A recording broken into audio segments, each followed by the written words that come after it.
সাবেক আইজিপি চৌধুরী আব্দুল্লাহ আল মামুন গত বছরের জুলাই আন্দোলন নিয়ে চাঞ্চল্যকর তথ্য দিয়েছেন।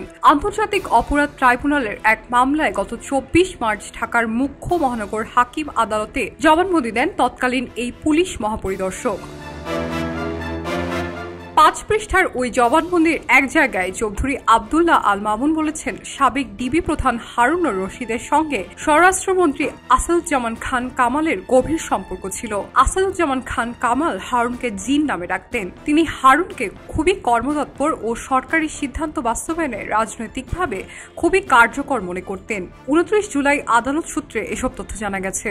আদালতে দেওয়া জবানবন্দিতে তিনি আরও বলেন, রাজনৈতিকভাবে সিদ্ধান্ত নিয়েই জুলাই আন্দোলন দমনে ব্যবহার করা হয় মরণাস্ত্র ও হেলিকপ্টার থেকে ছোড়া হয় গুলি। শেখ হাসিনার নির্দেশের কথা সে সময় পুলিশ প্রধানকে সরাসরি জানান তৎকালীন স্বরাষ্ট্রমন্ত্রী আসাদুজ্জামান খান কামাল।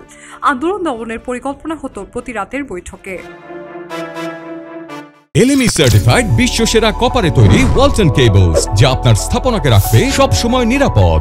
যেখানে তিনি বলেছেন, গত বছরের ১৯ জুলাই থেকে প্রায় প্রতি রাতের স্বরাষ্ট্রমন্ত্রী আসাদুজ্জামান খান কামালের বাসায় বৈঠক করা হতো।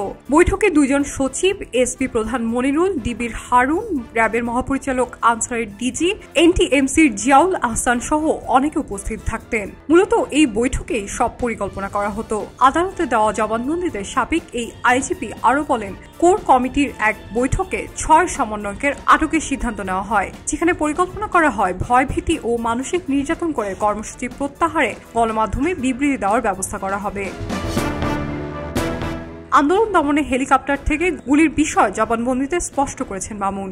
উল্লেখ করেন, রাজনৈতিক সিদ্ধান্তে র্যাবের তৎকালীন মহাপরিচালক হারুনুর রশিদের পরিকল্পনায় হেলিকপ্টার মোতায়েন করা হয়। জবানবন্দিতে মামুন বলেন, আন্দোলনের সময় মরণাস্ত্র ব্যবহার এবং আন্দোলনপ্রবণ এলাকায় ব্লক রেইডের সিদ্ধান্ত হয় রাজনৈতিকভাবে।